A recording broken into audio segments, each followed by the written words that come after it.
রুই মাছের তো অনেক রেসিপি করি আমরা। একবার এমনভাবে বানিয়ে দেখো যেটা দেখতে ও খেতে দারুণ, বাট একদমই রিচ নয়। গরম গরম ভাতের সাথেই এরকম মাছের ঝোল যদি পাওয়া যায়, দুপুরের খাবারটা পুরো জমে যাবে। So hey everyone, welcome to Moumita's dream. আজকের রেসিপি সর্ষে রুই। এখানে 2 পিস গাদা আর 2 পিস রুই মাছের পেটি নিয়েছি। তোমরা রুই মাছের যে কোনো পিস ব্যবহার করতে পারো। মাছের মধ্যে দিয়ে দিচ্ছি সামান্য নুন ও হলুদ গুঁড়ো। নুন ও হলুদ গুঁড়ো দিয়ে মাছটাকে খুব ভালো মতো মাখিয়ে নেব। কড়াইতে সামান্য তেল দিয়ে দিয়েছি। তেলটা গরম করে মাছগুলো দিয়ে দেব। মাছগুলোকে একদম লাল লাল করে ভেজে নেব। মাছগুলো এক পিঠ ভেজে নিয়েছি, পাল্টে নিয়ে আর এক পিঠও ভেজে নেব।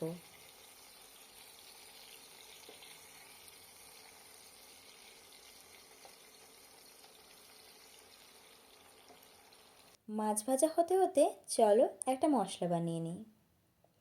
একটা মিক্সিং জারে দিয়ে দিচ্ছি 2 চামচ সাদা সর্ষে, 1.5 চামচ কালো সর্ষে, 1 চামচ পোস্ত আর 2 কাঁচা লঙ্কা। অল্প জল দিয়ে মিহি করে পেস্ট বানিয়ে নেব। এখানে একটা কথা জানিয়ে রাখি, সাদা সর্ষের থেকে কিন্তু কালো সর্ষের পরিমাণটা একটু কম রাখতে হবে। এদিকে মাছ ভাজা হয়ে গেছে। মাছগুলোকে আলাদা একটা প্লেটে তুলে রাখবো।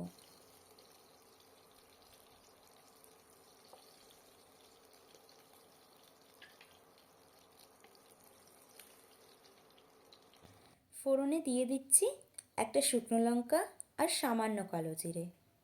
ফোড়নটাকে 20 সেকেন্ড নাড়াচাড়া করে নিয়ে দিয়ে দেব পেঁয়াজ কুচি। পেঁয়াজটাকে একদম লাল করে ভেজে নেব।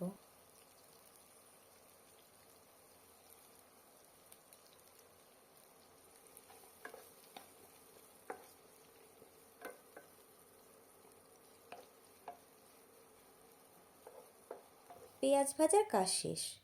এখন দিয়ে দিচ্ছি টমেটো কুচি আর স্বাদ মতো নুন।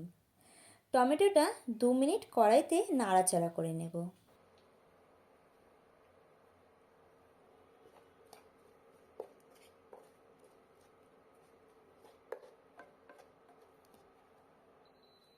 টমেটো হালকা গলতে শুরু করলে দিয়ে দেব বাকি মশলাগুলো, যেমন 1/2 চামচ হলুদ গুঁড়ো, 1/2 চামচ লঙ্কা গুঁড়ো আর 1/2 চামচের থেকে কিছুটা কম জিরে গুঁড়ো।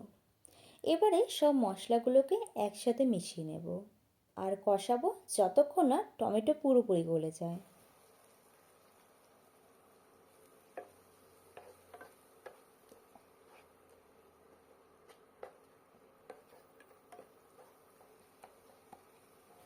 টমেটো প্রায় গলে গেছে। এখন দিয়ে দিচ্ছি প্রথমে বানিয়ে রাখা সর্ষের পেস্টটা। সব কিছুর সাথে মশলাটা ভালোভাবে মিশিয়ে নেব আর কষিয়ে নেব যতক্ষণ না মশলা থেকে তেল রিলিজ হয়।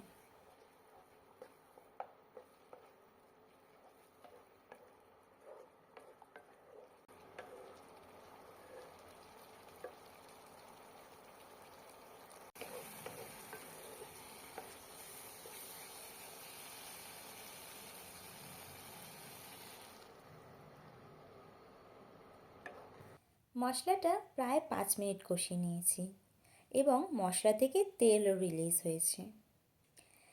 যে বাটিতে সর্ষে বাটা রেখেছিলাম ওই বাটি ধোয়া জল দিয়ে দিচ্ছি 1 বাটি। ঝোলটা নাড়াচাড়া করে দিয়ে দেব 1/2 চামচ চিনি। এখন ঝোলটাকে 5 থেকে 7 মিনিট ফুটিয়ে নেব।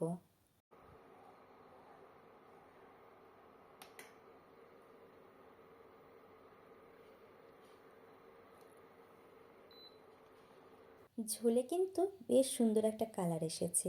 এই মুহূর্তে দিয়ে দেব আগে থেকে ভেজে রাখা রুই মাছগুলো। মাছগুলো দিয়ে এপিট ওপিট উল্টে পাল্টে নেব এবং ঝোলটা মাছের সাথে আরও 5 মিনিট ফুটিয়ে নেব।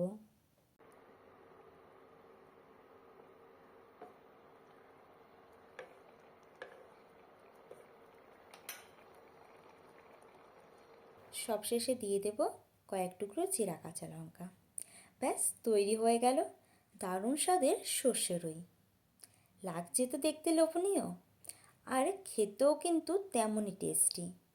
তো দেরি না করে ঝটপট বানিয়ে ফেলো এই দারুণ স্বাদের রেসিপিটা। এরকম দারুণ দারুণ রেসিপির জন্য আমার চ্যানেলটাকে সাবস্ক্রাইব করো। দেখা হবে নতুন এক ভিডিওর সাথে। ততক্ষণের জন্য টাটা।